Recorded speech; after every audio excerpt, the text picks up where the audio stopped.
Buenas tardes a todos y a todas, gracias por estar aquí. Para mí es un placer estar. Tenía muchas ganas de poder encontrar el hueco y estos últimos días que íbamos, de hecho he llegado tarde porque llevo todo el día como con un cuarto de hora de retraso con todo lo que tengo que hacer. Ya mañana a primera hora de la mañana me vuelvo para Madrid, que es la ciudad donde vivo, ¿no?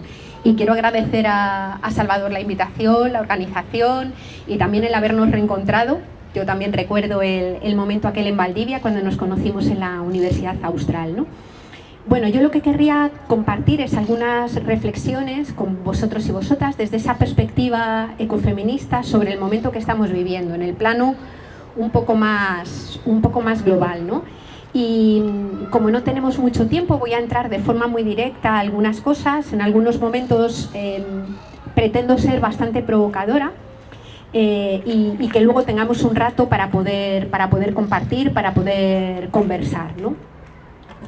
Bueno, estamos viviendo un momento histórico que yo consideraría que está caracterizado por el hecho de que la economía, la política y la cultura hegemónicas, las mayoritarias, las dominantes, le han declarado la guerra a la vida.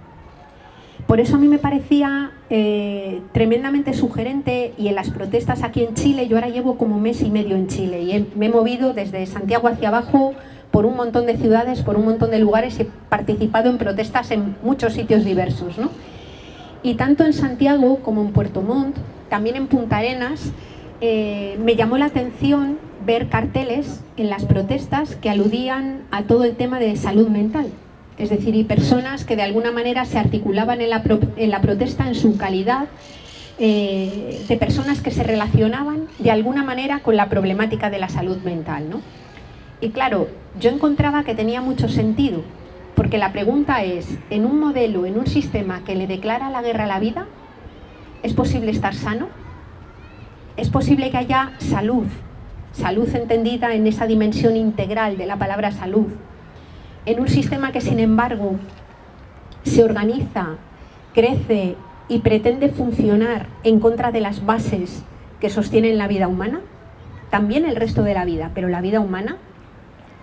Y al hilo de eso me gustaría compartir estas reflexiones para tratar de ver cómo eso que se ha llamado crisis ecológica y social, que estos días está tanto en las pantallas a raíz pues de todos los datos que tienen que ver con el cambio climático, con el agotamiento de bienes de la corteza terrestre que son imprescindibles para que funcione la economía tal cual la conocemos, como las violencias en sus diferentes dimensiones, violencias machistas, violencias estructurales, violencias económicas, como la profundización de las desigualdades están completamente interconectadas y es imposible que las podamos comprender si las analizamos por separado. En ese sentido, yo lo que querría es, bueno, pues hacer algunas reflexiones que de alguna manera permitan conectar muchas de estas crisis que son multidimensionales, que son diversas y que al ponerlas en común terminan mostrándonos, o yo por lo menos quiero defender, que terminan mostrándonos que nos encontramos en realidad ante una crisis de civilización. Ante una crisis de civilización precisamente porque a pesar de su gravedad permanece social y políticamente inadvertida para una gran cantidad de gente. Y desde ahí quiero empezar a razonar, ¿no? He dicho, y hay que sostener, y hay que argumentar, que estamos viviendo un momento de verdadera guerra contra la vida. Y quería empezar recordando de qué depende la vida humana. También el resto de la vida, pero me voy a centrar en la vida humana.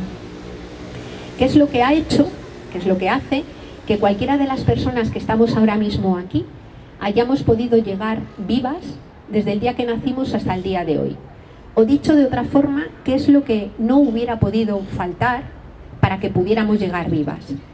Y tenemos que reconocer que tenemos dos importantísimas dependencias, dos importantes relaciones que son materiales y que también son simbólicas e intangibles, las dos cosas. La primera de ellas viene dada por el hecho de reconocer que los seres humanos somos una especie viva que vive inserta en un medio natural, en una naturaleza de la que formamos parte, indivisiblemente, inevitablemente, y de la que obtenemos todo, absolutamente todo lo que necesitamos para estar vivas.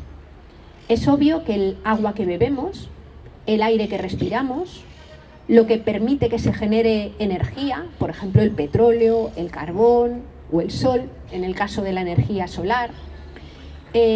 Los propios procesos naturales como la fotosíntesis o la polinización, sin los cuales no podría haber posibilidad de producir alimentos, son procesos, son bienes que pertenecen, que están dentro de la naturaleza.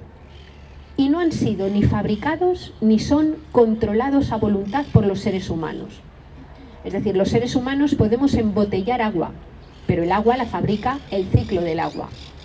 Los seres humanos podemos extraer carbón del subsuelo, pero de modo alguno los seres humanos fabricamos el carbón. Los seres humanos podemos y respiramos el oxígeno de la atmósfera, incluso la contaminamos, pero en modo alguno somos capaces de hacer nada que sirva para que la naturaleza regenere más oxígeno. Los seres humanos naturalmente cultivamos alimentos, pero esos alimentos no podrían producirse si no fuera por la fotosíntesis o si no fuera por la polinización que hacen los insectos. Sin embargo, en nuestro modelo dominante, lo que estudian mayoritariamente, por ejemplo, las personas que estudian ciencias económicas en las universidades, es justo lo contrario. Se estudia en una asignatura que, por ejemplo, se puede llamar Economía de los Recursos Naturales, se puede estudiar, digamos, lo que llamamos materias primas, pero estudiamos los recursos naturales como si fueran un subconjunto, una parte de la ciencia económica y no justamente al revés. La ciencia económica es una parte de la naturaleza, es decir, sin naturaleza no hay economía, sin naturaleza no hay tecnología, sin naturaleza no hay nada de lo que los seres humanos podamos fabricar, podamos tratar de obtener para sostener las condiciones de vida. Y esta naturaleza de la que dependemos, de la que formamos parte, tiene una característica, que es la de tener límites. Hay límites en los minerales de la corteza terrestre, que solamente se pueden sacar de ella hasta que se agotan o hasta que resulta imposible técnicamente extraerlos. Hay límites también en lo que llamamos renovable, como es el agua. El agua es un bien renovable, pero si el agua se extrae del cauce de un río o de un acuífero a una velocidad mucho mayor de la que el ciclo del agua la vuelve a reponer, también topamos con los límites, porque el ciclo del agua no funciona a la velocidad que le gustaría al metabolismo agrourbano industrial, sino que funciona a la velocidad del ciclo del agua. Y hay límites también en lo que llamamos sumideros del planeta, que es aquello que permite que se degraden todos los residuos que generamos. Lo que quiero decir con esto es que en un planeta que tiene límites físicos, nada puede plantearse crecer ilimitadamente. Ni un bosque, ni un arrecife de coral, ni el tamaño de una ciudad, ni por supuesto ningún sistema económico, por supuesto tampoco el capitalista, se pueden plantear crecer de forma ilimitada, mientras para crecer necesiten utilizar bienes limitados de la corteza terrestre. Luego retomaremos sobre esto. Pero decía que había dos dependencias que tenemos las personas.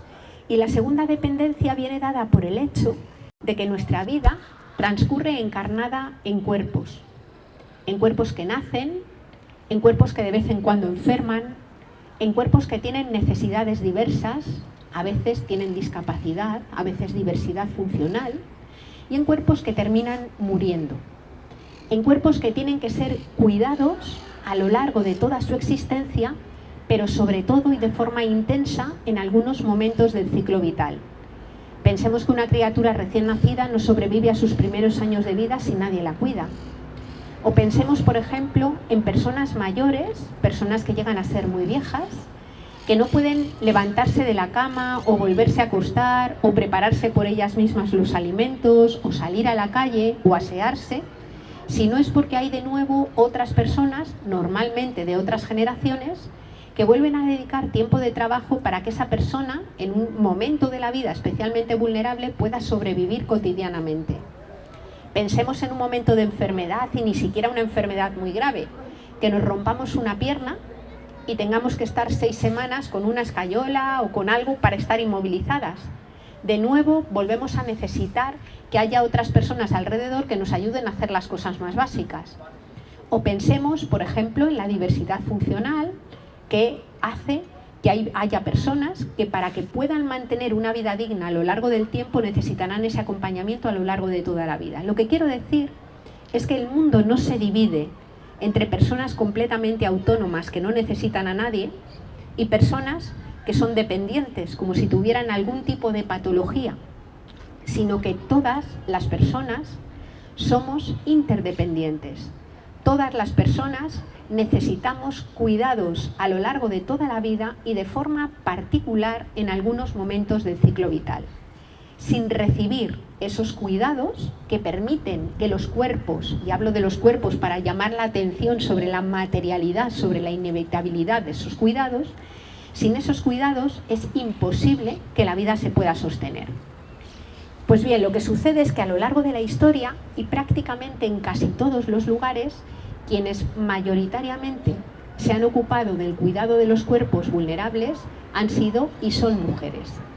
Y han sido y son mujeres desde nuestro punto de vista, no porque estemos mejor dotadas genéticamente para cuidar a personas mayores o para cuidar personas enfermas. Sí, obviamente, para gestar y parir, que es un universal insoslayable. Pero lo que quiero decir es que desde que una persona nace hasta que una persona muere, hombres, mujeres, personas, comunidades, sociedades, tienen la capacidad, tienen la potencialidad, y yo voy a tratar de defender que tienen la obligación de ocuparse corresponsablemente del cuidado de los cuerpos. Nadie puede vivir sin cuidados y nadie debe de tener la posibilidad de separarse de la obligación de cuidarnos corresponsablemente, ¿no? Y si somos mayoritariamente mujeres quienes lo hacemos, y no es porque estemos mejor dotadas genéticamente para ello, es porque vivimos en sociedades que denominamos patriarcales, que tienen una particular división sexual del trabajo y que asignan de forma no libre diferentes tareas, diferentes roles en función del sexo que se te asigna en el momento del nacimiento. Si en el momento del nacimiento se designa que eres niña, básicamente tienes un proceso de socialización que conduce a que se vaya interiorizando toda la obligación del cuidado. Fundamentalmente en eso que algunos feminismos han denominado el servicio familiar obligatorio, que es básicamente la obligación de ocuparte del cuidado, sobre todo en el entorno de la familia, creando, por ejemplo, uniones entre la mujer, esencialmente, lo definido como mujer, y la lógica del amor ligada al sacrificio, como si por el hecho de ser mujer estuvieras poseída por una especie de esencia amorosa que se apodera de nosotras y nos hace desear con fuerza renunciar a sueños y proyectos para poner nuestros tiempos al servicio de los sueños y proyectos de otras personas. O el miedo. Digamos que los feminismos están denunciando con mucha fuerza cómo la violencia estructural, la violencia simbólica, la violencia psicológica y también la violencia física se asientan muchas veces en un entorno que debiera ser el más seguro para todas las personas, que es el de tu propia casa. Y cómo la punta de iceberg de ese sistema violento es lo que hemos llamado feminicidios, que con mucha fuerza en los últimos años están aflorando, no porque haya más, no porque digamos aparezcan ahora, sino porque de repente se visibilizan con más fuerza gracias a un movimiento social que se articula, ¿no? Lo que quiero decir es que somos seres completamente codependientes y por tanto sujetos a los límites físicos del planeta. Somos seres radicalmente interdependientes y por tanto nuestras vidas, una a una, en solitario, son absolutamente imposibles. Y esto significa que la vida humana, cada vida humana, tiene que ser sostenida intencionalmente. Sostenida en la comunidad intencionalmente. Porque una vida nacida, por el hecho de haber nacido, no es una certeza, es una posibilidad. Y lo que hace que esa vida posible se transforme en una vida cierta es que se dé en un entorno que permita garantizar que se reciben los cuidados necesarios y adecuados para cada momento del ciclo vital a los cuerpos diversos y en una sociedad que interactúa con la naturaleza para, a partir de sus bienes fondo, fabricar, obtener todos los bienes y servicios que necesitamos para estar vivos y vivas. Por eso, desde las miradas ecofeministas, nos gusta hablar más que, como ha solido hacer el movimiento ecologista del cual yo formo parte, en lugar de hablar de la sostenibilidad del planeta o de la sustentabilidad del planeta o de la necesidad de salvar el planeta, recordamos que el planeta se sostiene él solo, que no hace falta que nadie lo salve y que lo que ahora mismo está en riesgo es la posibilidad de mantener vidas dignas, vidas decentes, de seres humanos y otras especies vivas en un planeta al cual se está obligando a cambiar en sus lógicas de organización y en un planeta además parcialmente agotado. Y en una sociedad que no prioriza el cuidado, sino que prioriza otras cuestiones de las que hablaremos un poquito más tarde.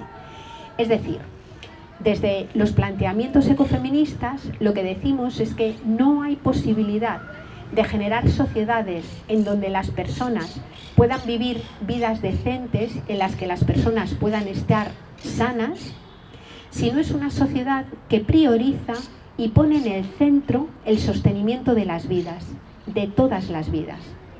Cuando vivimos en sociedades que tienen otras prioridades, el crecimiento económico, las tasas de ganancia del capital, la acumulación, la explotación, la maximización del beneficio, resulta que la vida deja de ser prioritaria y al dejar de ser prioritaria aparecen todas estas dinámicas de verdadera guerra contra la vida de las que hablaba antes, ¿no? Al menos yo creo que podríamos en este repaso súper rápido establecer 3 dimensiones diferentes en la guerra contra la vida. Hablamos en primer lugar de una guerra como las guerras que hemos conocido siempre, que son guerras por los recursos, que son guerras entre las personas para apoderarse de recursos. Por ejemplo, nos encontramos ante lo que incluso un organismo, desde luego cero sospechoso de ecologismo, como es la Agencia Internacional de la Energía, ha denominado y ha reconocido que es ese momento que se ha llamado el pic del petróleo convencional. Me voy a detener un momento en la cuestión energética porque yo creo que es una cuestión central que está fuera de la mayor parte de los debates en el momento actual y me parece imprescindible meterlo dentro para poder reconstruir algo que sea decente, ¿no? ¿A qué se le llama el pic del petróleo convencional? Pues a ese momento en el que por cada barril de petróleo que se extrae en cualquier lugar del mundo no se encuentran reservas que lo puedan sustituir. El petróleo es un mineral y por tanto es un recurso finito y agotable. Se empezó a extraer en cantidades intensas a finales del siglo XIX, aproximadamente 1870, 1890, pero se ha extraído de forma generalizada y brutal durante sobre todo los primeros 70 años del siglo XX. En concreto, desde los años 50 hasta los años 70 u 80, se ha producido una intensa cantidad de extracción de petróleo. El agotamiento de este petróleo de buena calidad tiene una repercusión enorme en un modelo económico, digamos, mundializado, industrializado y globalizado, que no funciona si no es con el aporte de grandísimas cantidades de petróleo. Pensemos en cómo se están produciendo ahora mismo los alimentos en una buena parte del mundo, de una forma industrializada, grandes monocultivos, una intensa cantidad de máquinas, productos agroquímicos que son derivados del petróleo, químicos de síntesis, y también una forma de producir en donde lo que comemos ha sido producido muy lejos de donde se come, en unos sistemas de organización mundial, digamos, del traslado de los alimentos, que hacen que lo producido en un lugar sea trasladado a lugares completamente lejanos y eso requiere intensas cantidades de petróleo. Pero pensemos, por ejemplo, también en los modelos urbanos. Ciudades como la ciudad donde yo vivo, la ciudad de Madrid, o ciudades como Santiago de Chile, son absolutamente inviables sin un gran aporte de energía fósil. Pensemos en cómo tenemos que trasladarnos de unos lugares a otros de la ciudad. Pero no solamente eso, sino que pensemos que vivimos en ciudades que no producen nada que sirva para estar vivo. El alimento que comemos, la ropa que vestimos, el agua que bebemos, tiene que ser trasladado desde fuera de la ciudad al corazón de la ciudad. Las ciudades, los modelos urbanos, sobre todo las ciudades grandes, no funcionan tal cual están concebidas en el momento actual, si no es con un flujo importantísimo de energía fósil. Y en este momento, de los 7.300 millones de personas que vivimos en el planeta, más del 50%, por primera vez en la historia de la humanidad, vivimos en ciudades y vivimos en ciudades grandes, ¿no? Quiero llamar la atención sobre esto porque esto explica algunas dinámicas terriblemente injustas y de vulneración de derechos en ese proceso de acaparamiento de las fuentes energéticas y en concreto del petróleo. Si pensamos en los lugares donde ahora mismo se está extrayendo petróleo de cierta calidad, los nombres de los países nos van a sonar un montón. Siria, Libia, Irak, Irán, Venezuela, Colombia. Son lugares en donde se están viviendo dinámicas tremendamente violentas, guerras formales, algunas veces con ejércitos de países, como fue el caso, por ejemplo, de Irak, con la invasión durante la Segunda Guerra del Golfo que protagonizaron el ejército de Estados Unidos, el ejército inglés y el ejército de mi país, de España, ¿no?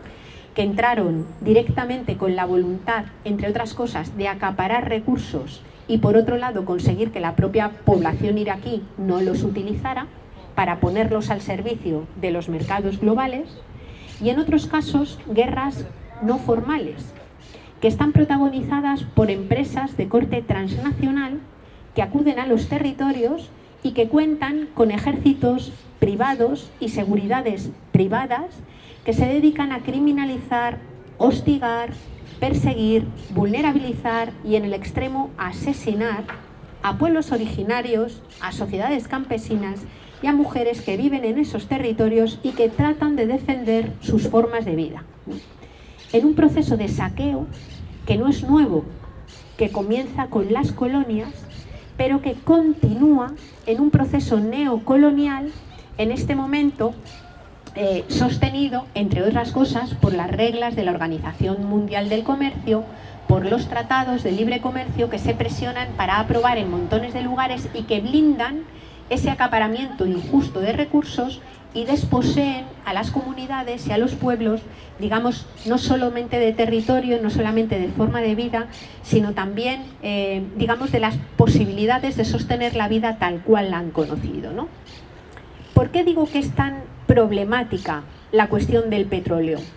Porque se habla en muchas ocasiones de otras fuentes energéticas que pueden sustituir al petróleo.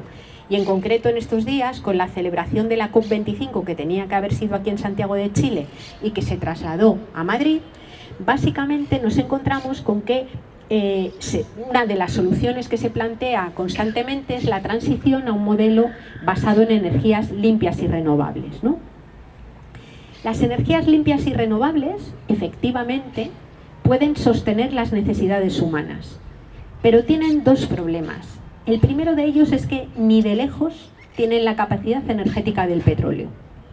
Hablamos de un concepto que es la tasa de retorno energético. La tasa de retorno energético es la cantidad de energía que yo obtengo en función de lo que invierto, porque es obvio que para poder generar energía hace falta gastar energía. Para poder sacar el petróleo del suelo, como poco hace falta una máquina que haga el agujero en el suelo, descienda al yacimiento y desde ahí lo saque. Por tanto, la tasa de retorno energético lo que nos da cuenta es de cuánta energía obtengo en función de la que invierto. El petróleo de alta calidad, que sirvió para montar el sistema industrializado y globalizado que conocemos y que se plantea como si fuera una especie de verdad única y un modelo ante el cual no hay alternativa, falsamente, era un petróleo que tenía una altísima tasa de retorno. Hablábamos de una tasa de retorno entre 100 y 120, es decir, yo invertía un barril de petróleo en montar el complejo extractivo y a cambio se podían obtener 100 barriles de petróleo. No hay ni una sola fuente energética que tenga esas tasas de retorno. Un parque eólico colocado en un muy buen lugar de viento tiene tasas de retorno máximas de 30, es decir, invierto el equivalente a un barril de petróleo en fabricar, en construir el parque eólico y su infraestructura necesaria, y a cambio obtengo el equivalente a 30 barriles de petróleo, que está lejos de los 100 o 120 que se obtenían en los años 70, en los años 80, ¿no? Si hablamos de la solar térmica, que es la energía solar que sirve para calentar el agua, estamos hablando de una tasa de retorno de 10. De la solar fotovoltaica estamos hablando de una tasa de retorno de 15. Si hablamos de los mal llamados biocombustibles, en realidad cultivos energéticos que acaparan territorio y sustituyen alimentos por la posibilidad de generar energía que va directa a alimentar los coches de los países enriquecidos, estamos hablando de tasas de retorno que oscilan entre 0,8, es decir, se pierde más energía de la que se obtiene, y 1,2, que viene a ser lo comido por lo servido. Lo que quiero decir con esto es que estamos lejos de poder sustituir con las fuentes limpias y renovables lo que hasta ahora ha sido capaz de hacer el petróleo.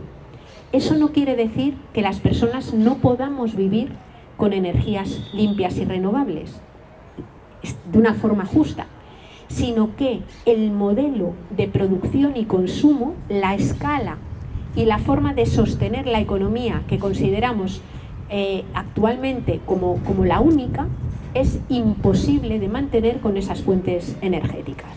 Pero además hay un segundo problema, y es que para poder fabricar placas solares, para poder fabricar aerogeneradores, hacen falta otros minerales. Minerales como el litio, como el platino, como el cobre, como esos minerales que se llaman tierras raras. Minerales que también tienen límites y que o han alcanzado o están próximos a alcanzar sus picos de extracción, ¿no?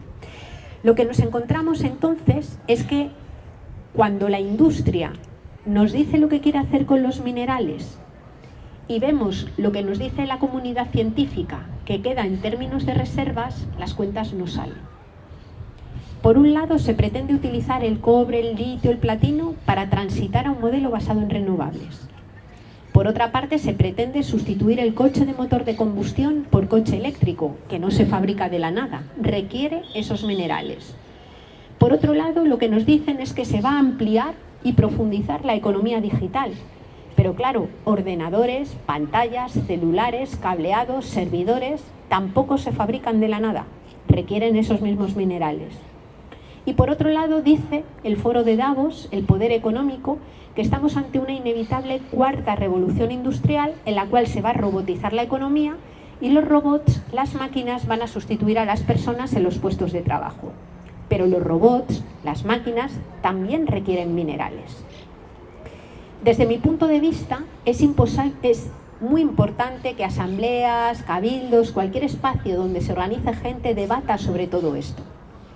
Porque cuando dejamos la organización de esos minerales finitos, de esas fuentes energéticas finitas, a empresas, a gobiernos o a poderes que no tienen como principal prioridad la satisfacción de las necesidades para todas las personas, sino crecimiento económico, al final lo que hacemos es poco a poco ir socavando el mismo hoyo en el que estamos metidas.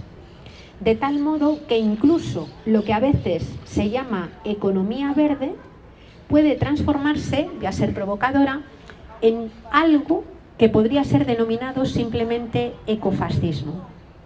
Y es que se avance hacia economías verdes, pero que solamente son viables para unas pocas personas que terminan acaparando recursos, bienes que son finitos y que son absolutamente imprescindibles para poder construir la vida alternativa para todos y todas.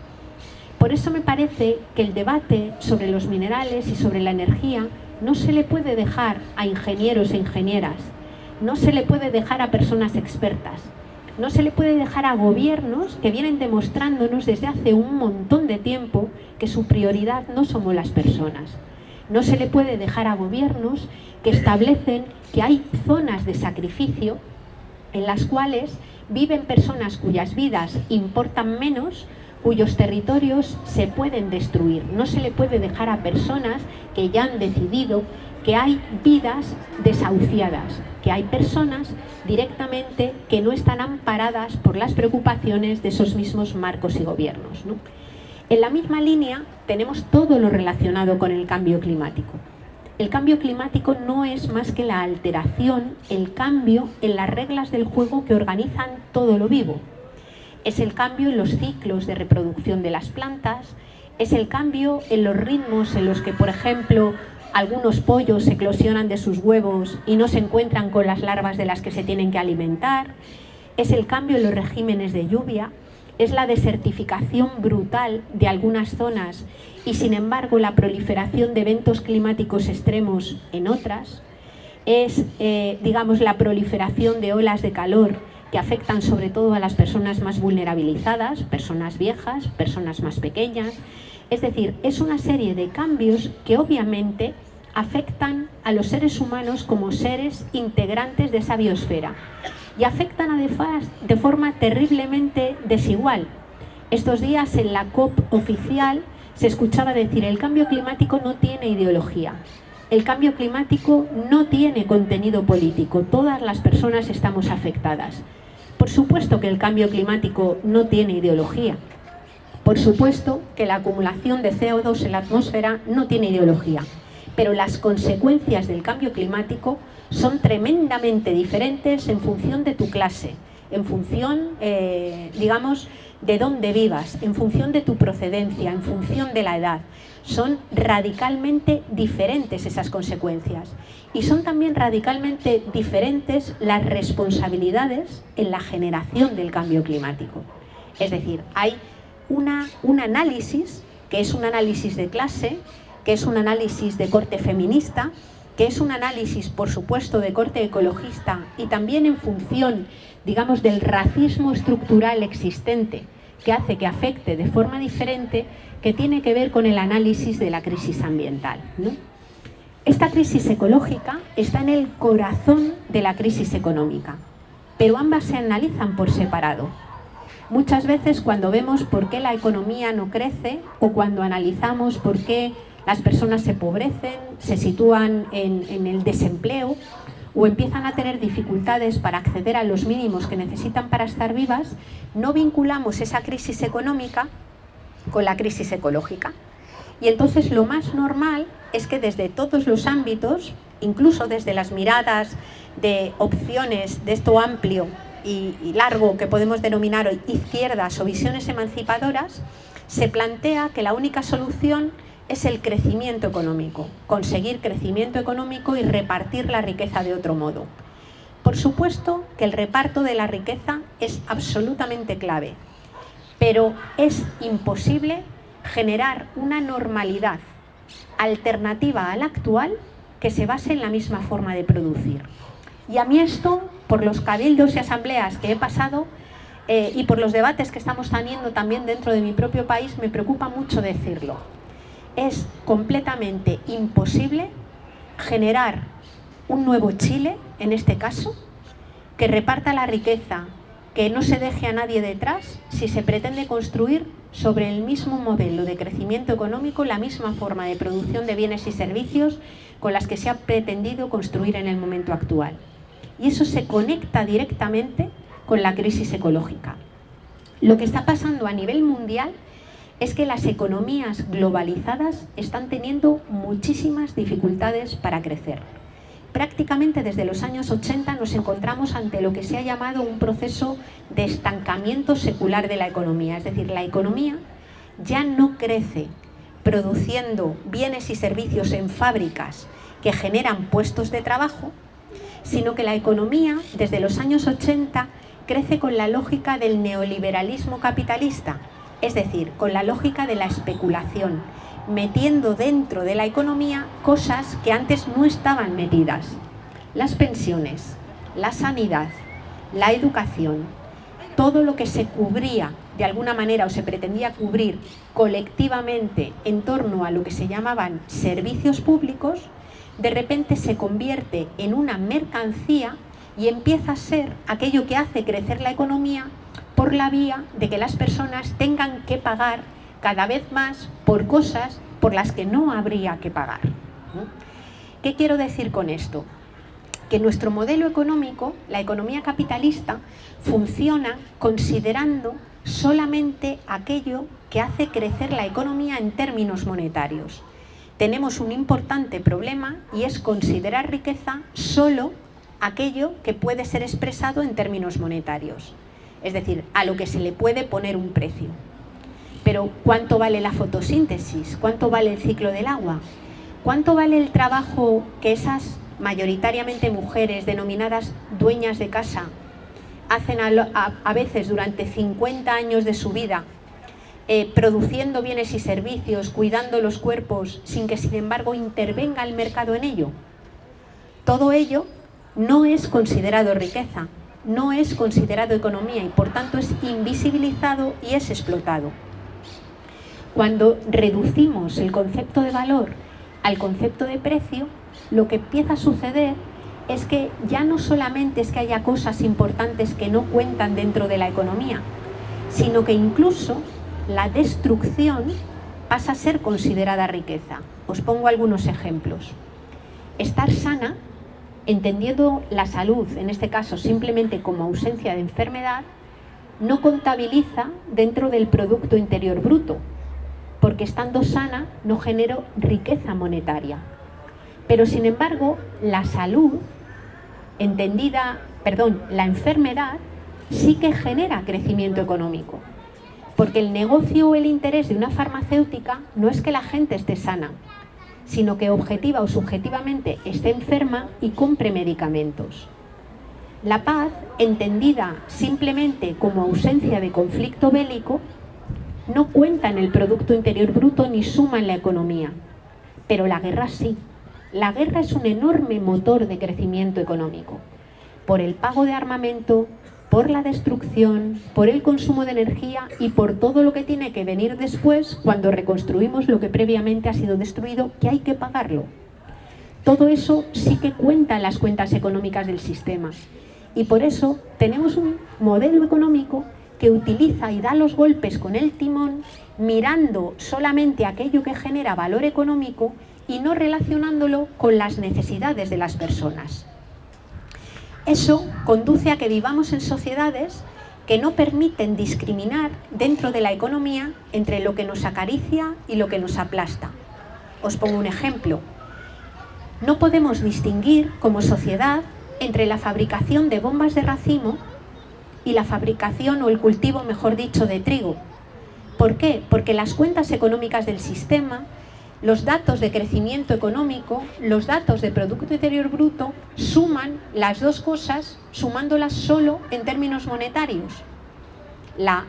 El cultivo de trigo, cuando se hace no para autoconsumo, sino para el mercado, suma en el Producto Interior Bruto, y la fabricación de bombas de racimo también. Como suman en la misma unidad, no podemos distinguir entre esas producciones. Sin embargo, si pensáramos la producción desde el punto de vista de las necesidades humanas, nos encontraríamos con una situación bien diferente. Y es que desde el punto de vista de las necesidades humanas, somos conscientes de que con trigo se puede fabricar pan, y sin embargo, nadie que no sea una persona absolutamente, no sabía cómo denominarlo, nadie que no sea una persona profundamente inmoral puede defender que una bomba de racimo satisface una necesidad humana. Me refiero al uso de lo producido. Lo producido es una bomba de racimo, y cuando lo utilizado directamente va en contra de la vida, esa producción que es celebrada en el mercado porque se mide solo en términos monetarios es una producción absolutamente nefasta para el conjunto de la vida si la pensamos desde la perspectiva de las necesidades humanas, ¿no? Por eso, yo creo que en este momento de debate debemos preguntarnos cuáles son las necesidades humanas que hay que satisfacer para todas las personas, no solo para unas pocas. ¿Qué es entonces lo que hace falta producir? Porque no todo lo que llamamos hoy producción en el mercado sirve para satisfacer necesidades humanas. Y por otro lado, ¿cómo lo producimos? ¿A costa de qué? ¿Lo hay para todo el mundo? Cuando, por ejemplo, el coche eléctrico se plantea como una solución al coche de motor de combustión y a la contaminación, decimos, ¿es posible que toda la población tenga un coche eléctrico individualmente? Es imposible porque no hay material en la tierra para poder fabricarlo. Luego, eso que no puede ser extendido a todo el mundo, lejos de ser un derecho, constituye un privilegio. y podría ser una opción alternativa si pensáramos en un modelo público, colectivo de transporte que fuera compartido. En ese caso, quizás sí, pero en el caso de la utilización individual, pues probablemente, seguramente no. Esa reducción del concepto de valor al concepto de precio ha acumulado, o es la que ha conducido, a un mito que es el que hemos denominado el mito de crecimiento. Y es ese mito que dice que el hecho de que la economía crezca es siempre bueno en sí mismo y en cualquier caso, ¿no? Independientemente de que en su crecimiento destruya bienes que no volverán a estar nunca disponibles para ningún otro uso, como son los minerales, o independientemente de que en su crecimiento económico básicamente destruya bienes que son imprescindibles para poder sostener la vida. El sábado visité el Cajón del Maipo y allí tuve ocasión de ver, las centrales hidroeléctricas que se están intentando construir para generar electricidad, que tienen fundamentalmente como destino la extracción de minerales, la extracción minera, ¿no? Me contaban que para poder montar esas centrales hidroeléctricas ha sido necesario desviar parte del agua o comprometer el desvío, todavía no se ha planteado, de parte del agua que en este momento está abasteciendo la ciudad de Santiago de Chile. El agua potable que viene de los cerros, de un glaciar, del río Colorado y del río Maipo, ¿no? Claro, ¿cómo es posible que haya alguien que decida racionalmente traspasar el consumo de agua potable o la viabilidad del abastecimiento de agua potable, la que bebemos las personas, a un proceso de generación hidroeléctrica? Solo es posible porque las personas que están razonando y que toman esas decisiones están mirando cuánto va a aumentar la caja y cuánto va a aumentar su tasa de ganancia en la empresa. No están pensando en la seguridad ni en las necesidades de las personas que viven en Santiago de Chile y que tienen que beber porque somos un 65% agua. Cuando razonamos estrictamente en términos monetarios, abandonamos directamente la preocupación por cómo se va a sostener la vida de la gente, ¿no? Y lo mismo sucede cuando analizamos cómo nuestra sociedad considera el concepto de trabajo. ¿A qué le llamamos trabajo dentro de esta cultura económica? Le llamamos trabajo solo a lo que hacemos a cambio de dinero, solo a lo que está monetizado. Y por tanto, la aportación de esas mayoritariamente mujeres que dentro de los hogares producen bienes y servicios dentro de la economía doméstica y no están remuneradas, no es trabajo. De hecho, muchas veces cuando le preguntas a las dueñas de casa si trabajan, te dicen que no, que ellas no trabajan. Y cuando se hace la encuesta de población activa, se las incorpora dentro de esa encuesta como población no activa, aunque puedan pasar 50 años de su existencia estando 24 horas y 365 días al año disponibles para producir bienes y servicios que permiten mantener cotidiana y generacionalmente la vida. Eso no es trabajo. Y por tanto, cuando llega el momento, por ejemplo, de la vejez o el momento de ser mayor, y hace falta pensar cómo se protege, aunque solamente sea económicamente, esas vidas, esas personas no son protegidas por la aportación que ellas han hecho al mantenimiento del conjunto social, sino que si tienen recursos es básicamente porque están casadas a través del vínculo del matrimonio con personas que sí han participado en la esfera laboral. Es decir, no hay una valoración equitativa de las diferentes aportaciones y las diferentes vidas.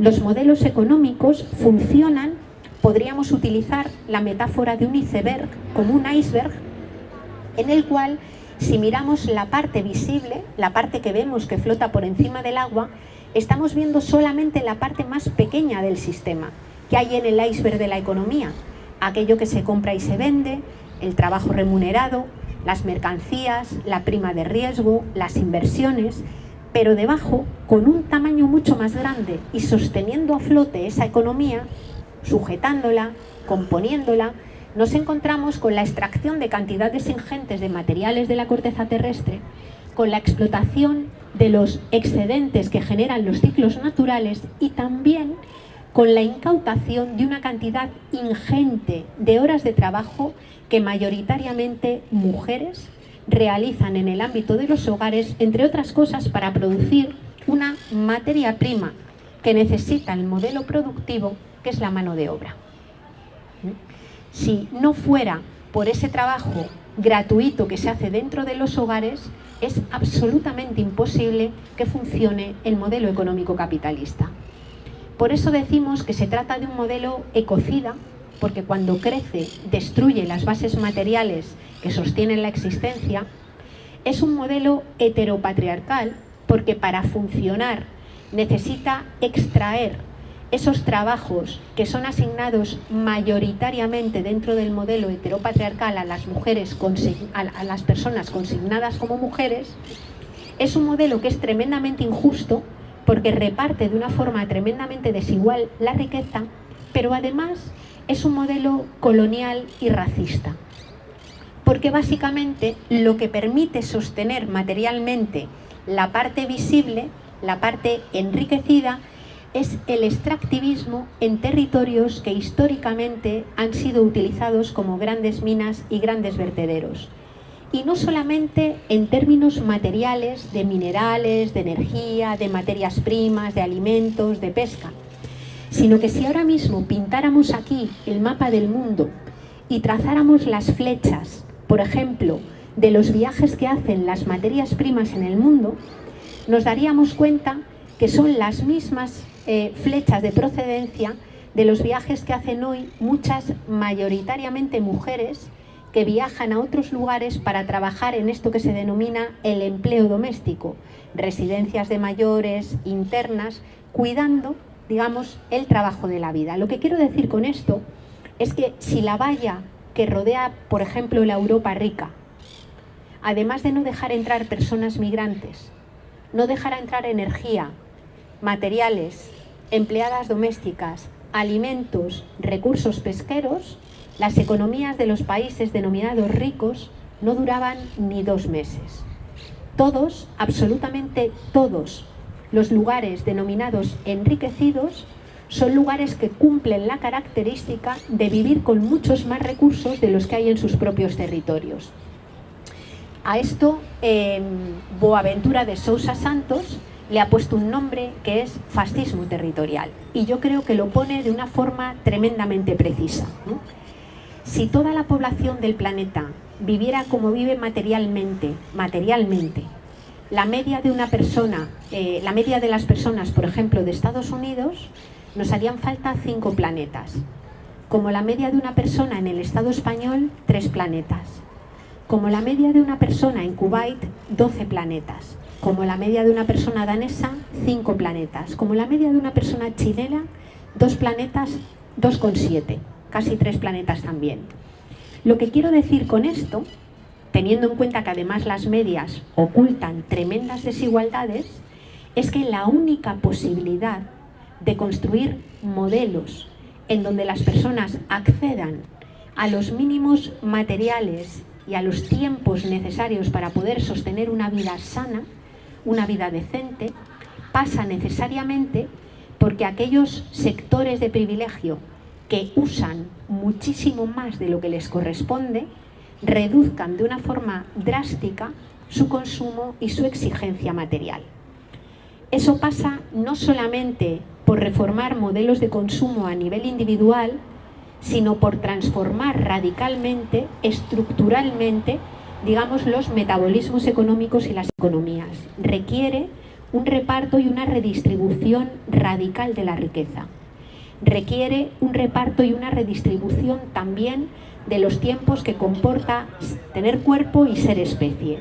Por eso, esa primera dimensión de guerra por los recursos a la que me refería yo, va seguida en este momento de una verdadera guerra contra los derechos económicos, contra los derechos sociales, incluso contra los derechos, digamos, de expresión, de libertad de expresión y de protesta, como estamos viendo en tantos países que de repente legislan para que el derecho, de alguna manera, impida, por la vía del derecho, se impida la legítima capacidad que tenemos las personas para ser capaces, por un lado, de confrontar y por otro, de reconstruir modelos alternativos. Y la última dimensión de esta guerra es una guerra contra los vínculos y las relaciones. ¿no? Si este modelo ha podido de alguna manera hacerse hegemónico, ha sido, entre otras cosas, porque ha construido deliberadamente un proceso de profunda individualización, un proceso en el que se ha construido la desconfianza y el miedo, a veces incluso a las personas que tenemos más cerca. Un proceso en el que la vida se ha fragmentado, se ha atomizado y de alguna manera se han destruido vínculos comunitarios que son necesarios para poder construir la vida en común, para poder construir algo alternativo, ¿no? Por eso en este momento yo, por las diferentes asambleas que he ido pasando a raíz de la revuelta en Chile, una de las cosas que más me comentaba un montón de gente ha sido de repente el placer que sienten de juntarse en una plaza, de mirarse unas vecinas a otras, de reconocerse, de ponerse nombre y empezar a conocer a la gente que se tiene alrededor. Yo creo que esa reconstrucción de vínculos comunitarios, esa reconstrucción de vínculos asamblearios, esa reconstrucción de la vida en común, de la vida comunitaria, es absolutamente clave, ¿no? Ahí tenemos importantes modelos que observar y de los que aprender. La vida de los pueblos originarios, las cosmovisiones, digamos, de los pueblos indígenas, pero también, a mí en donde vivo, que no quedan, digamos, fueron arrasadas mucho antes esas cosmovisiones alternativas, muchas miradas de gente que se articula en barrios, muchas miradas comunitarias, por ejemplo, de sociedades campesinas, ¿no?, que todavía siguen existiendo y que construyen la vida en común. Desde mi punto de vista, eso es absolutamente clave. Y si eso está en peligro, o si eso está siendo atacado, lo podemos ver de forma clara en cómo se criminaliza la solidaridad. Yo no sé si habéis ido siguiendo, por ejemplo, el hecho de que las personas que están rescatando migrantes que corren el riesgo de ahogarse, por ejemplo, en el Mediterráneo, son apresadas, en algunos casos son encarceladas y están siendo soltadas básicamente y liberadas básicamente porque hay un enorme movimiento social que está en contra del apresamiento, pero los gobiernos legislan en contra de la solidaridad. Legislan básicamente para impedir que nos comportemos como seres humanos. Y en ese sentido nos encontramos ante una guerra contra los vínculos y las relaciones. Desde un planteamiento ecofeminista, y no solamente los ecofeminismos, hay muchos otros movimientos que están trabajando y con los que dialogamos, necesitamos darle la vuelta al modelo que tenemos. Y eso requiere disputar la hegemonía económica, disputar la hegemonía política y disputar la hegemonía cultural. En la disputa de la hegemonía económica, la clave es romper esa idea de que no hay alternativa, que es lo que se repite machaconamente en todos los medios de comunicación, como si no hubiera otra forma de poder organizar la economía. No es cierto, y a través del tiempo, en cajones de universidades, en cajones también de ministerios, hay muchísimo trabajo hecho desde hace un montón de tiempo, digamos, sobre cómo componer un mix energético que sea alternativo, cómo componer modelos urbanos que estén descentralizados, que sean policéntricos y que no requieran esas intensas cantidades de energía ni la intensa cantidad de tiempo que hace falta para recorrer las diferentes dimensiones de la vida. Hay también estudios que avalan cómo poder producir alimentos de calidad cerca de donde vivimos y que implica también cambiar el sistema alimentario y aprender a consumir alimentos que sean de temporada, reducir de una forma drástica el consumo de proteína animal y de alguna manera articularnos para poder generar y ayudar a que se establezcan procesos alternativos en producción de alimentos en las franjas, también en las franjas periurbanas de las ciudades y en las propias ciudades. El movimiento que hay en el mundo, por ejemplo, de agricultura urbana es verdaderamente grande en este momento y lo podemos explorar. Hablamos también de las redes de economía social y solidaria que están creciendo enormemente en todo el mundo, es decir, muchas iniciativas que están invisibilizadas porque no están en el foco de las televisiones y de los grandes medios de comunicación, pero que en cuanto rascamos y buscamos fuentes alternativas nos pueden inspirar y nos pueden ayudar a organizarnos de otro modo. Hablamos también de la disputa de la hegemonía política y yo no me refiero a quién gobierna. Ojo, a mí no me da igual quién gobierne, pero para mí la verdadera disputa de la hegemonía política es la que se está haciendo en las calles. Es la de reconstituirnos como sujetos que pueden articular poder popular y que son capaces de articularse y poner y hacer frente a modelos que se desangran llevándose la vida y no solamente confrontar, sino reconstruir formas alternativas de organizar la vida en lo local.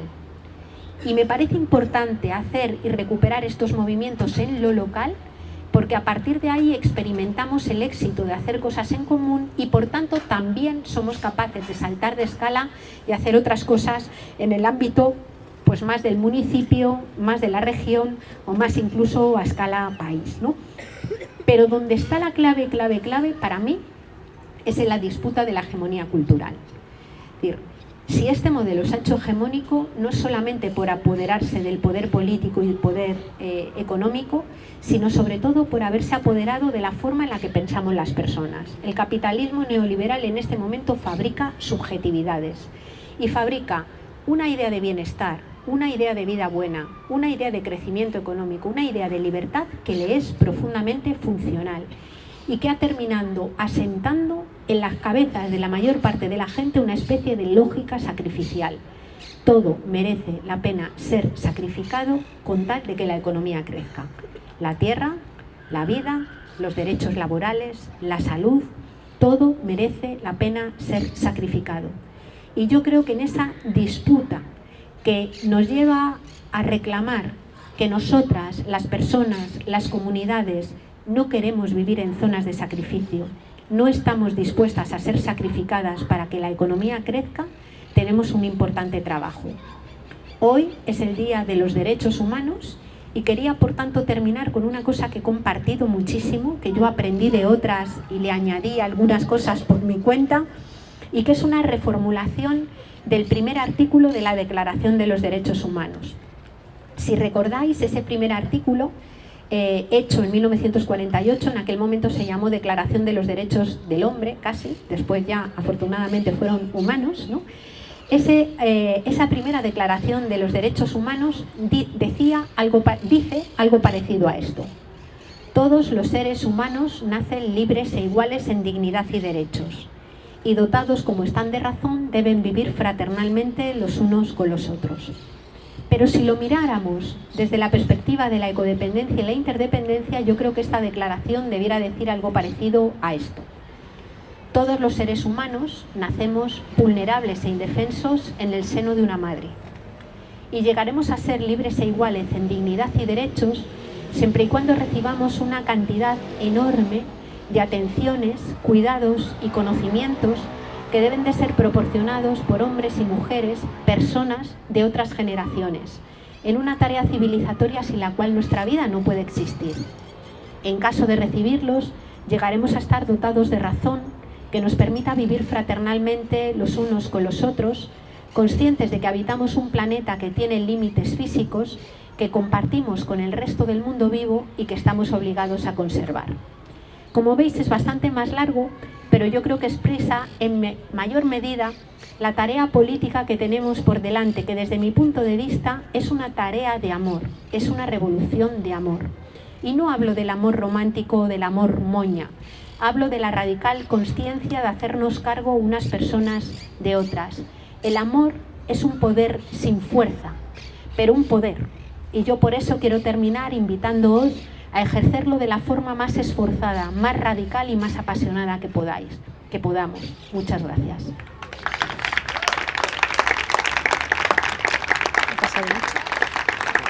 No, bien. Sí, claro.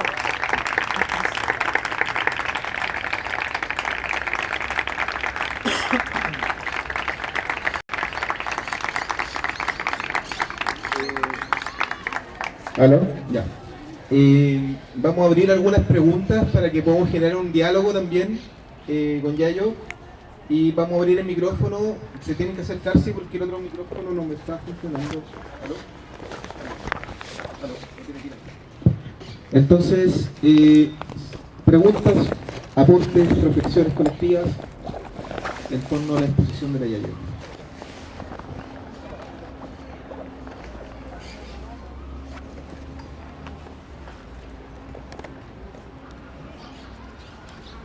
Vamos. Acá.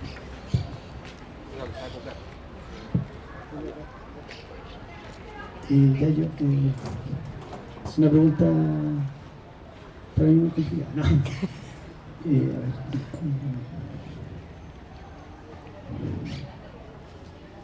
Por ejemplo, se plantea desde la tesis ecofeminista, socialista, el tema del decrecimiento, ¿no? Y yo diría que en Chile el único partido que plantea eso es el Ecologista Verde, que es un partido que con suerte no tiene un diputado. O sea, la verdad que todos los partidos de izquierda, el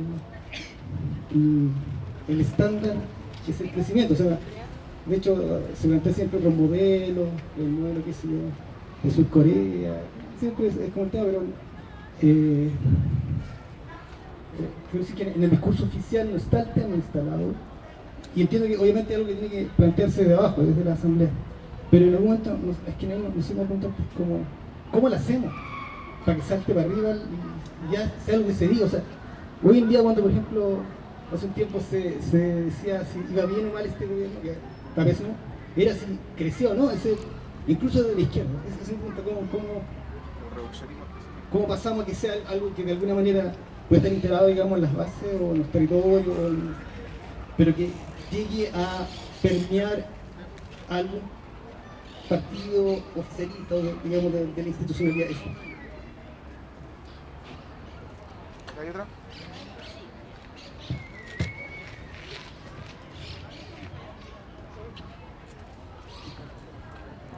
Ahí, ya.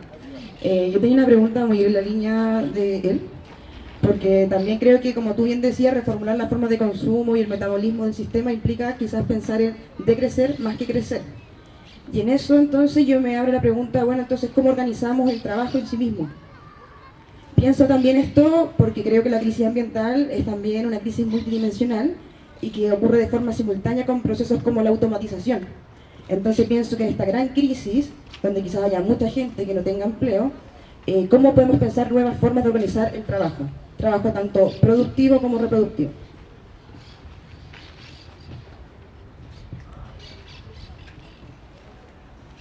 Hola, ¿qué tal? Muchas gracias.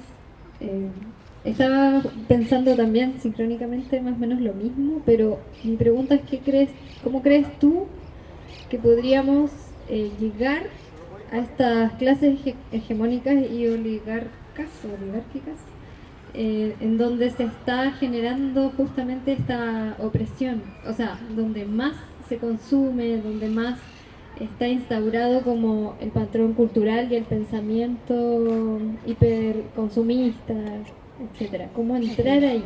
¿Cómo entrar desde estos paradigmas? Ahí damos otra, pasamos la ronda.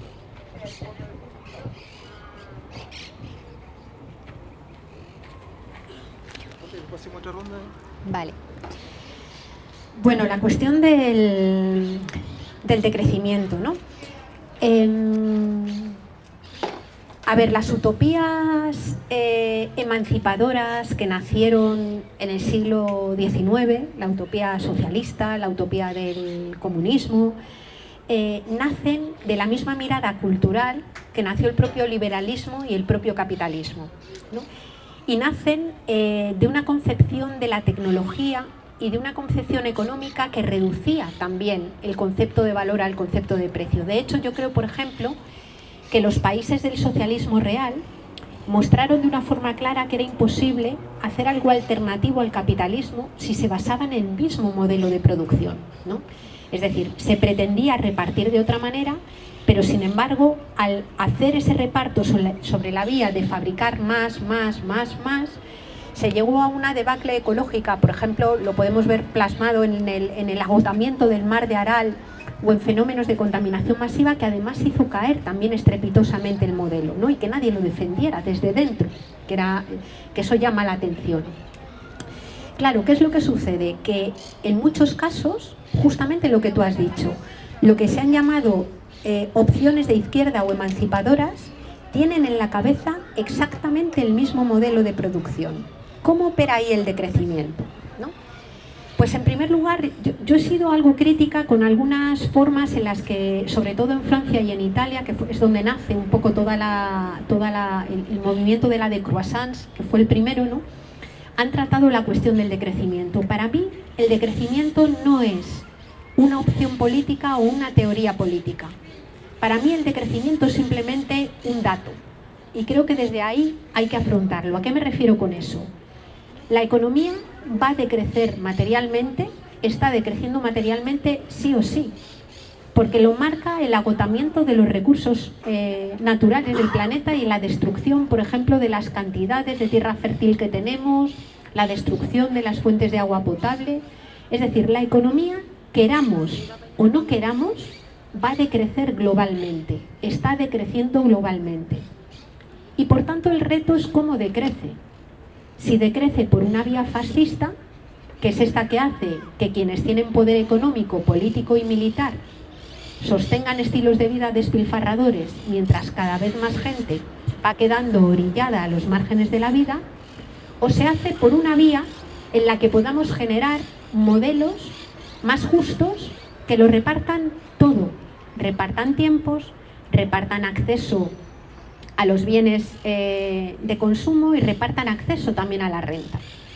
Y me parece que esto es muy importante trabajarlo en la base de los grupos, porque no es solamente los partidos de izquierdas, es que mayoritariamente cuando nos juntamos en asambleas o nos juntamos con colectivo, esa lógica sacrificial y ese mito del crecimiento se ha transformado en una verdadera religión civil.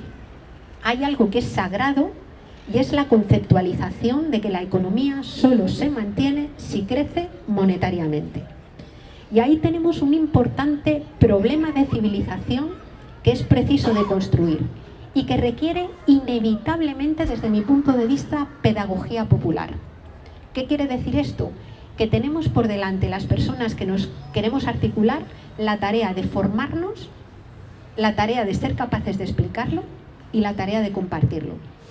En mi experiencia personal, que llevo ya años con este tema, por supuesto no sola, con otras muchas personas que lo hacen, en mi experiencia personal, cuando somos capaces de explicarlo con claridad, la cosa se entiende. Y entonces nos estamos encontrando con que en los últimos años cada vez hay más gente que va entrando por debajo con esta mirada.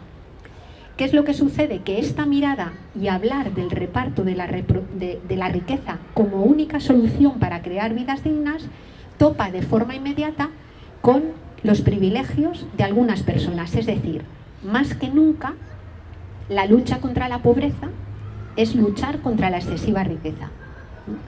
Y eso ha sido una cosa que se ha ido abandonando en los últimos años. ¿Qué nos prometía la ONU? ¿Qué prometían los propios sindicatos? ¿Qué han prometido incluso opciones de izquierdas de marco o de corte socialdemócrata? Pues que la vía para poder generar riqueza era el crecimiento económico. La economía crecía y algo le caía a todo el mundo, ¿no? Pero yo creo que el caso, por ejemplo, en España también, pero el caso de Chile, por estar aquí, es paradigmático. Chile ha sido un país que ha tenido un crecimiento económico de los más altos y más sostenidos en términos de PIB de los últimos años. Ritmos de crecimiento fuertes.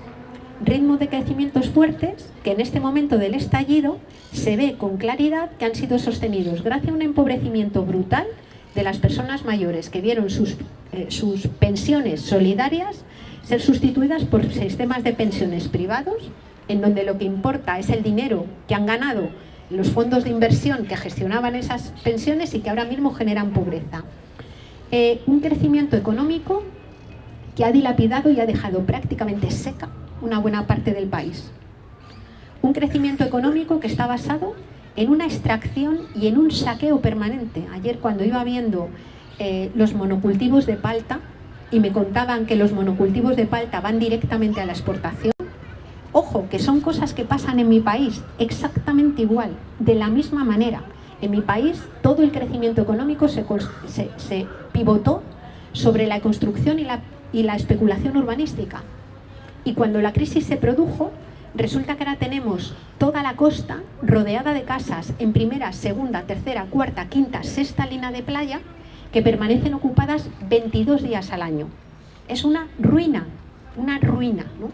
Es decir, lo que sostuvo el modelo y lo que ha hecho crecer la economía ha sido el empobrecimiento de la tierra y de las personas. Es un auténtico saqueo y eso hay que trabajarlo. para eso nos tenemos que formar, porque no basta solamente con leerlo y decirlo, sino que tenemos que ser capaces de explicarlo de forma pedagógica y además de forma, digamos, empática, porque las personas que han interiorizado que este modelo de verdad servía para construir bienestar y de repente ven esta estafa, sufren la desesperación, lo viven con catastrofismo, lo viven con desilusión y por tanto tenemos que formarnos para ser capaces de acompañar ese proceso y sustituirlo con las ganas de articularnos, con las ganas de construir una cosa alternativa y con la confianza y la esperanza activa de que somos capaces de hacerlo, ¿no? Por tanto, ese tema es clave, ¿no? En mi país también los partidos de izquierda les pasa exactamente lo mismo. Algunos de ellos se van cayendo del guindo. Voy a utilizar una expresión que aprendí antes de ayer. Se van pegando el alcachofazo, que me encantó, ¿no? Y poco a poco van también, de alguna manera, aprendiendo y entendiendo que lo que han venido sosteniendo como forma de articular riqueza y generar bienestar no se sostiene. Y ahora mismo dentro de los propios partidos hay unas broncas descomunales. Hoy, antes de venir para acá, venía leyendo la bronca que tienen dentro de algunos sectores muy de izquierda al hilo de si Greta Thunberg es un fantoche que utiliza el capital o no, ¿no? Sin pensar en cómo una buena parte de lo que ellos llaman clase obrera organizada, que son los sindicatos mayoritarios, vienen siendo un fantoche al servicio, digamos, de los grandes poderes económicos desde hace un montón de tiempo. Es decir, unos sindicatos, en mi país al menos, que directamente se preocupan solo por la mejora de las condiciones concretas de sus puestos de trabajo, sin mirar si para sostenerlo se agota el agua, se empobrece a otras personas, o sin mirar qué puestos de trabajo han venido desapareciendo, por ejemplo, los de las personas campesinas, los de las personas que arreglan o reparan cosas, en este proceso que se ha llamado de crecimiento. O sea, que ahí yo creo que tenemos un terreno que requiere el diálogo, que requiere la formación y en el que no podemos tomar atajos. Ojalá los pudiéramos tomar y hacerlo de una forma mucho más rápida. Pero necesitamos ese proceso de formación y de autoformación que nos permite llegar a otros lugares, compartir con otras personas y cambiar esa dinámica, ¿no? El tema de cómo organizar el trabajo. Mira, yo sigo bastante el trabajo que están haciendo, y perdonad que sea tan autorreferente con cosas que pasan en mi territorio, ¿no? Que están haciendo algunos sindicatos vascos que desde hace algún tiempo han empezado todo el debate de cómo reconfigurar todo el modelo de trabajo cuando eres consciente de que estamos en una situación de extralimitación ecológica. Ellos y ellas hablan sobre todo de reducir la jornada laboral, inevitablemente reducir de forma importante la jornada laboral, ¿no? Y hablan de reducir la jornada laboral sin merma de los salarios. Claro, eso requiere mucha lucha social y requiere básicamente que personas que tienen unos beneficios obscenos dejen de tener esos beneficios obscenos. Eso no se consigue si no es con articulación social. Igual que aquí no se hubiera planteado el gobierno tener a regañadientes que pensar en una nueva constitución si no fuera por la bronca que hay montada en la calle. O sea, nunca a la sociedad civil, a la gente normal, se le ha regalado nada si no fuera con articulación. De hecho, hasta el voto para las mujeres requería una importantísima articulación de décadas para conseguir una cosa que ahora mismo nos parece tan evidente, pero que tengamos en cuenta que en algunos países, como por ejemplo Suiza, no llegó hasta los años 70, que parece que ha estado ahí siempre y no es cierto, ¿no? Es decir, sin articulación social, sin organización, no hay posibilidad, en mi opinión, de poder garantizar ninguna de esas cosas. Y luego, dentro de los modelos de trabajo, yo creo que hay que abrir los debates que ya se están abriendo en montones de lugares sobre lo que se llama la renta básica universal. Creo que es un debate importante a tener en cuenta. Es decir, si vamos a necesitar desvincular que las personas puedan comer, que puedan tener una vivienda y que puedan acceder a las cosas básicas, de la posibilidad de hacer crecer la economía, la renta básica, es decir, el derecho que las personas tengan en especie o en moneda, digamos, acceso a una renta por el hecho de ser personas que les permita garantizar la satisfacción de las necesidades mínimas es un debate que hay que tener. Yo no sé si ese debate existe en Chile, pero por ejemplo en Europa, en muchos países de Europa, es un debate que se viene produciendo desde hace tiempo, ¿no?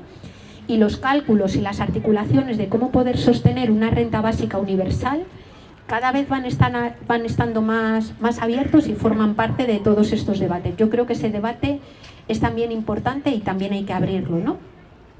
Y luego, cuando hablamos de redistribución y de reorganización, necesitamos hacer políticas o pensar en políticas no solamente en torno a las rentas, sino también al territorio y a los tiempos de las personas, para poder repartir el trabajo reproductivo, para que el trabajo reproductivo no recaiga solo mayoritariamente sobre mujeres y se generen crisis como es la crisis de reproducción social o de cuidados, aparte de una tremenda injusticia, y ese tiempo de trabajo pueda de alguna manera ser repartido entre el conjunto social.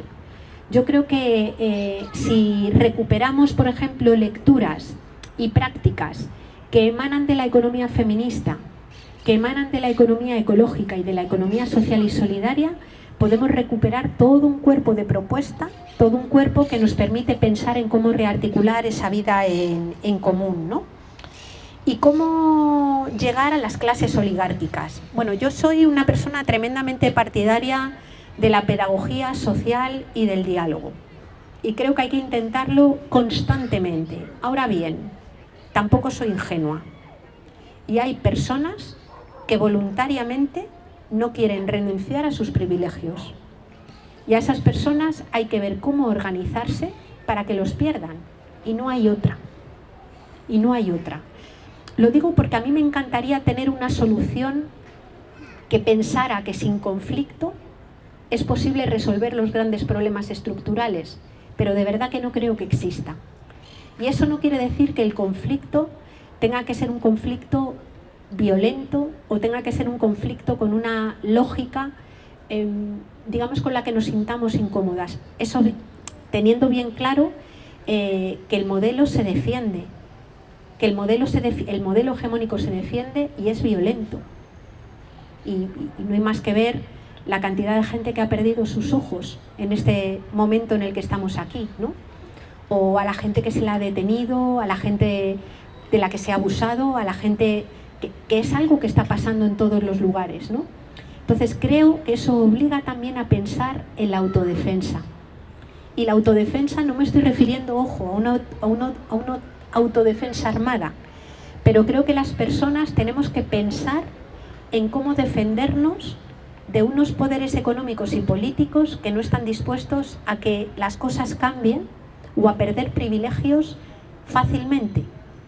Y eso también pasa por la articulación comunitaria y también pasa por ver cómo organizarnos y cómo avanzar sin dejar personas atrás. Yo creo que cada lugar, cada colectivo tiene que pensar ahí en sus propias estrategias, ¿no? A mí, por poner una referencia, me resulta tremendamente sugerente todo lo que ha pasado en el Kurdistán y en la organización del confederalismo democrático en los lugares del Kurdistán, por pensar en un sitio donde las circunstancias son terriblemente hostiles y donde a partir del ecologismo, del feminismo, de ese confederalismo democrático y de la autodefensa se ha sido capaz de poner alternativas en marcha en lugares que están azotados por una violencia atroz, la violencia del fundamentalismo islámico, pero también la del ejército turco, también la del ejército sirio, ¿no?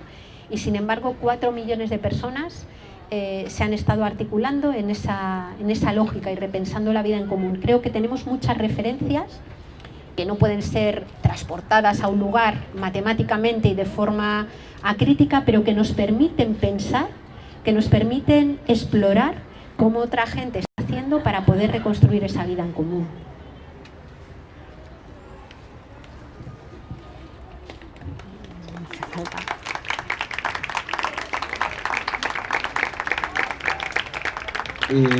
¿Más preguntas, comentarios? ¿Acá?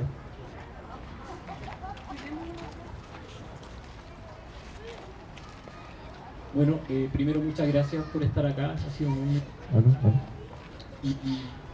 me gustaría saber si existe una perspectiva de organización que incluya directamente el tipo de ecosistema que hay en los lugares donde se habitan. Si tú conoces alguno, porque yo me imagino que el tipo de desarrollo que hay, aquí que Chile es súper claro, los sistemas ecológicos del norte son súper distintos a los del sur. Por lo tanto, los tipos de desarrollo necesariamente tienen que ser distintos. Bueno, desde ahí mi perspectiva es que Chile no debería ser un país tal como es, sino que debería por lo menos tener lugares federados donde donde existan este concepto que es de ecorregión, donde se, en base al sistema ecológico que hay en cada lugar, se deberían tomar ciertas decisiones. Entonces quiero saber si tú conoces algún tipo de sistema de desarrollo que se maneje de esa forma. Yo me he acercado a la permacultura y no sé si la ubicas, creo que es una opción. Y eso, y si también dentro de esas formas existe la perspectiva de los pueblos originarios de esos sectores, donde yo me imagino que entienden bien cómo se maneja, o sea, cómo funcionan los distintos ecosistemas. Eso.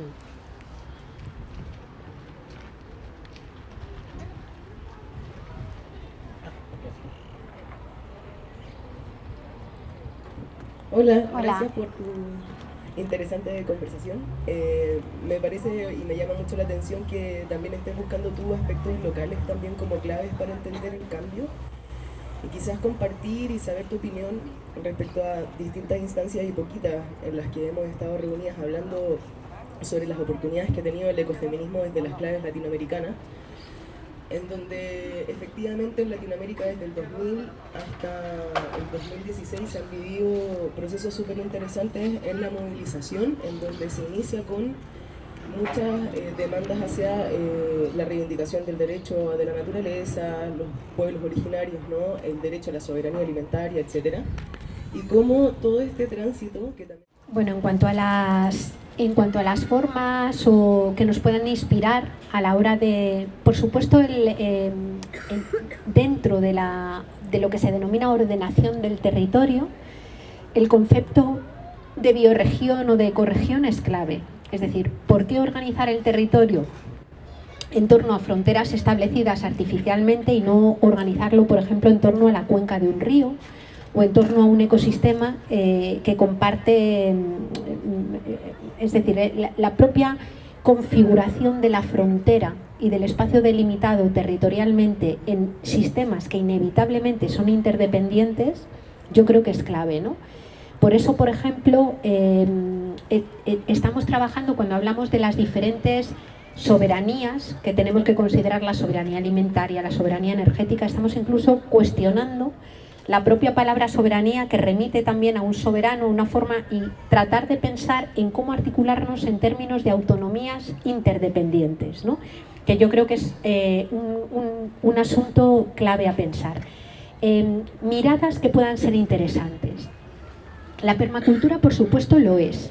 Para mí la agroecología es absolutamente crucial, es decir, esa forma de producir alimentos que no desvincula de la producción la propia relación entre las personas, y no solamente la relación entre las personas que están produciendo alimentos y viven en el territorio, sino las personas que lo consumen, ¿no? Yo creo que en este momento las cooperativas de consumo que ligan a personas productoras con personas consumidoras son absolutamente claves y plantean una mirada radicalmente distinta, por ejemplo, sobre una cuestión básica que es el cómo nos alimentamos, ¿no? Yo creo que es un elemento central. Pero en general me parece que mirar la organización de la economía desde la perspectiva, a mí me inspiró mucho la primera vez que leí sobre lo que se llamaba biomímesis, que era básicamente la posibilidad de pensar el modelo productivo, se decía, imitando las formas de organización de la naturaleza, no por mística, no por una cuestión puramente esotérica, sino básicamente porque la naturaleza, nuestro mundo, la biosfera, Gaia, lleva funcionando así desde hace miles de años, ¿no? Y eso implica pensar en organizaciones de la economía que sean solares, es decir, que dependan fundamentalmente de la energía del sol en sus diferentes manifestaciones, que sean cíclicas. La cuestión del cierre de los ciclos es completamente central, y es del cierre de los ciclos, no solamente de los ciclos de materiales, sino pensar en el respeto de la sucesión, por ejemplo, del día y la noche, de los ciclos de las estaciones, incluso de los propios ciclos de los cuerpos. Las mujeres lo miramos y lo planteamos muchas veces cuando miramos, y todos los cuerpos tienen ciclos, pero cuando ves un poco la menstruación, ese ciclo que se produce, lo vives también en tu propio cuerpo de una forma intensa, ¿no? Los ciclos, los límites y todo lo que tiene que ver con la diversidad como un elemento básico para poder articular una economía alternativa, ¿no? Hay bastante escrito sobre el tema de biomímesis y sobre la circularidad. En realidad sería más bien el carácter espiral de los modelos económicos para poder organizarse. Pero en concreto tienen que ser modelos económicos en la cual la economía no se piense al margen del territorio y al margen de las personas. Yo creo que eso es absolutamente clave, ¿no? Y la parte buena es que tenemos un montón de experiencias que podemos mirar. Cuando miramos, por ejemplo, experiencias de ciudades en transición, de proyectos agroecológicos, de formas de organizar esa vida en común, yo creo que hay muchas. Y en América Latina la proliferación de proyectos y de formas alternativas de hacer las cosas es brutal. Es decir, tú, por ejemplo, cuando piensas en el MST, el Movimiento Sin Tierra de Brasil, nos estamos encontrando con una fórmula de organización a la hora de producir alimentos, con las tomas de los territorios, que es completamente integral y que ha servido de experiencia, por ejemplo, para configurar lo que ha sido la vía campesina, el movimiento de la vía campesina y todo el movimiento, o sea, el movimiento occidental que permite llegar a la agroecología es un movimiento que le debe mucho al MST y al Movimiento Sin Tierra de Brasil, ¿no? O sea que ahí tenemos experiencias para mirar, ¿no? Yo me siento completamente deudora, absolutamente deudora de los ecofeminismos, incluso muchos de ellos que no se quieren denominar ecofeminismos, más bien feminismos territoriales o comunitarios, sobre todo Latinoamérica, pero también de África y de algunas zonas de Asia, ¿no? Y digo que me siento muy deudora porque la primera colonización que se produce es la propia colonización de las culturas occidentales hace ya un montón de tiempo, ¿no? Y entonces descolonizar los imaginarios, aparte de una reivindicación absolutamente legítima, histórica, de los lugares que han sido utilizados como minas y vertederos, que han sido explotados, de los lugares que han sido colonizados, requiere también una decolonización, una descolonización de las propias personas que nos articulamos para crear algo alternativo en las sociedades occidentales, ¿no? A mí el pensamiento de mujeres como Silvia Rivera Cusicanqui o de colectivos como los que han hecho las cartografías del territorio y de los cuerpos, o la red de mujeres latinoamericanas contra el extractivismo y el patriarcado, me han obligado a mirar la propia racista que yo tenía dentro, hace ya tiempo, ¿no? Me han obligado a deconstruirme a mí y a revisar mis propios privilegios como activista urbana, blanca, de un país occidental. Me han obligado a mirar racismos que yo antes no veía, como por ejemplo los que se producen en mi territorio contra las personas gitanas, que llega un momento que los naturalizas completamente. Quiero decir con esto que sin esa mirada que le pone patas arriba a la colonia, que subvierte la mirada renacentista, que de alguna manera nos obliga a mirar la modernidad y la ciencia moderna como una ciencia reduccionista, mecanicista y colonial, es francamente difícil, no solamente que en estos territorios que fueron colonizados, sino que en aquellos de donde surgieron el poder colonizador, podamos ver una cosa alternativa. Entonces yo quiero decir que me siento completamente deudora de esa mirada decolonial, ¿no? Y que incluso nos ha obligado a cuestionar ese abismo ontológico que la cultura occidental estableció, incluso nombrando la naturaleza como una especie de objeto ajeno a la propia vida humana, ¿no? Yo quiero decir que mucho de lo que se ha producido, muchas de las experiencias denominadas ecofeministas u otras que no se quieren denominar así, en América Latina a nosotras nos han servido para articular las nuestras.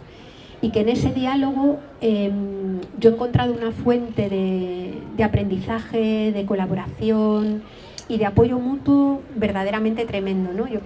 Yo qué sé, yo pienso, por ejemplo, en personas que ahora tenemos allí viviendo en España, como Lolita Chávez, que ha tenido que marcharse de su territorio porque ha sido 5 veces, y se ha intentado 5 veces asesinarla, o mujeres, por ejemplo, como Francia Márquez, que son amenazadas por empresas transnacionales, algunas de las cuales cotizan en el IBEX 35, que es el espacio en donde cotizan las empresas de titularidad española, es clave, ¿no?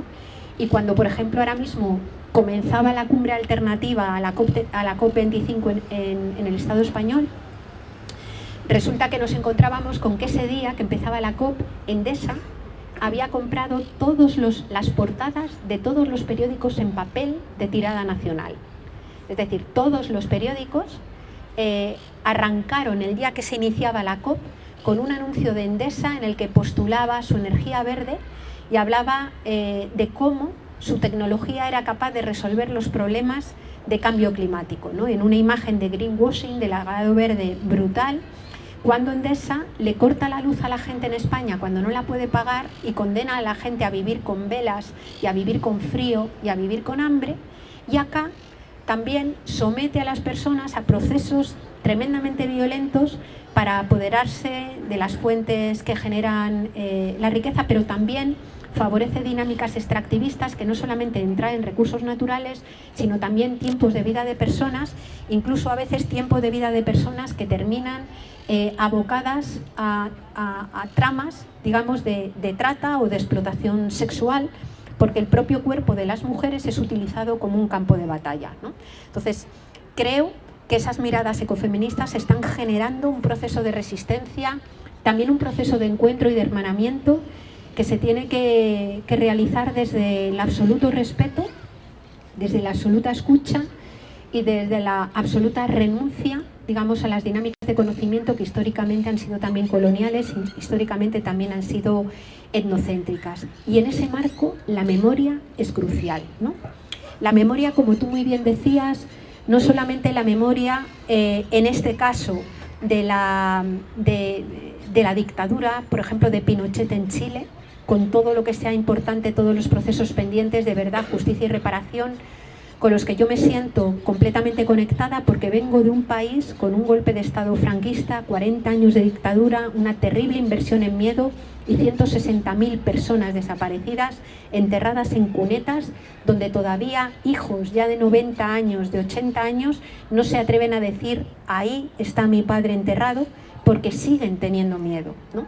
Es decir, un proceso en el que la verdad, la justicia y la reparación no se ha producido y donde incluso la semana pasada el gobierno del Ayuntamiento de Madrid, un gobierno ultraderechista, un gobierno misógino, xenófobo y absolutamente defensor de todo lo que supuso el franquismo sociológico, incluso se ha permitido en el cementerio de la Almudena arrancar las lápidas donde figuraban el nombre de 3.000 personas fusiladas, ¿no? Todavía hoy, es decir, después de que en el año 75 muriera Franco y haya pasado todo el periodo de tiempo que ha pasado. Es decir, esa memoria me parece clave, pero también otra memoria.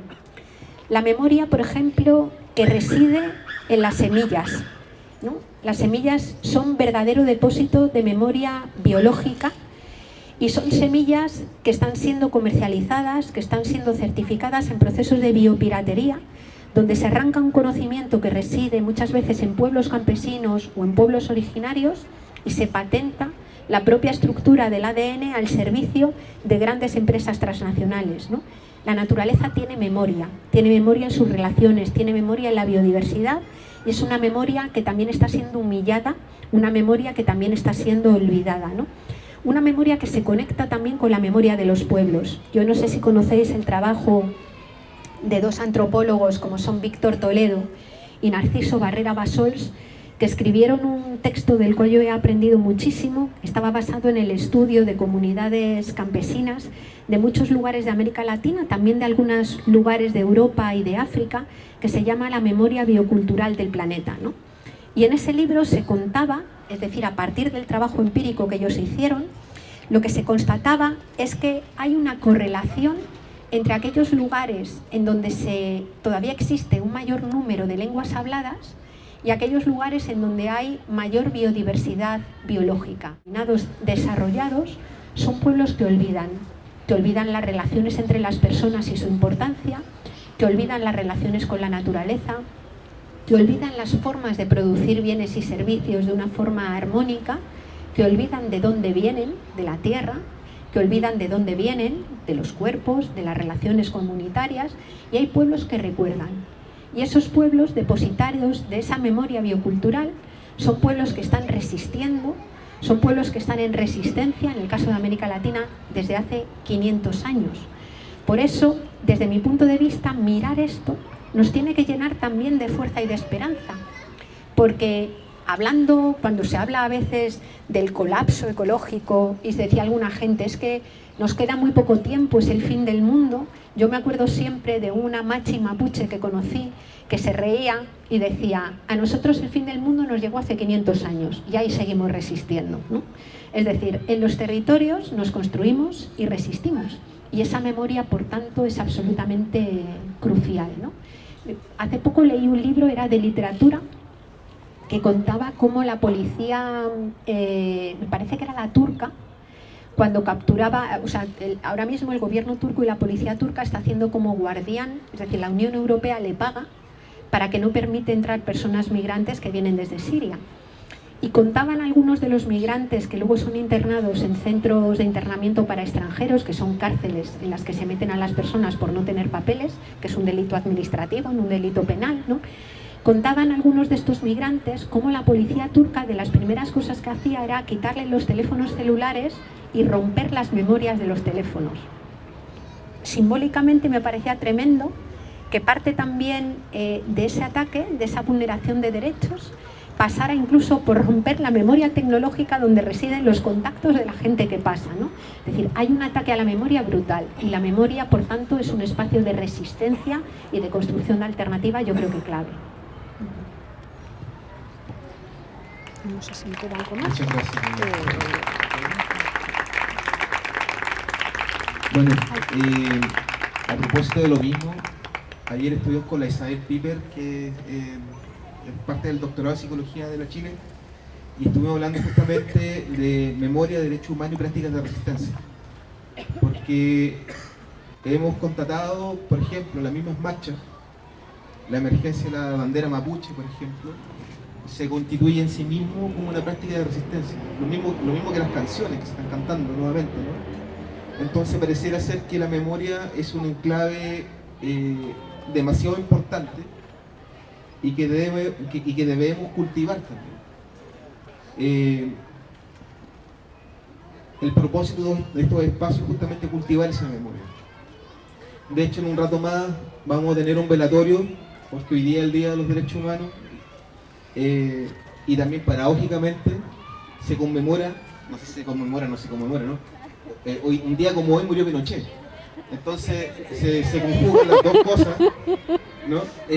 No sé si se conmemora eso, no sabría cómo se celebra eso. ¿Ya? Entonces vamos a hacer una actividad, pero también a propósito de la importancia del cuidarnos y de ir tejiendo redes comunitarias y de ir generando germen, ¿no? Germen de organización y de cultura de resistencia. También tenemos el Matetul, que los compañeros están esperando para empezar a trabajarlo, ¿ya? Entonces, quiero cerrar agradeciéndote, porque nos deja una lectura mucho más profunda de lo que está sucediendo, pero al mismo tiempo nos deja semillas de memoria para seguir construyendo y para seguir avanzando. Y eso es esperanza. Necesitamos esperanza. Necesitamos canalizar nuestros corazones con esperanza para poder sembrar un futuro posible. Entonces, muchas gracias por eso.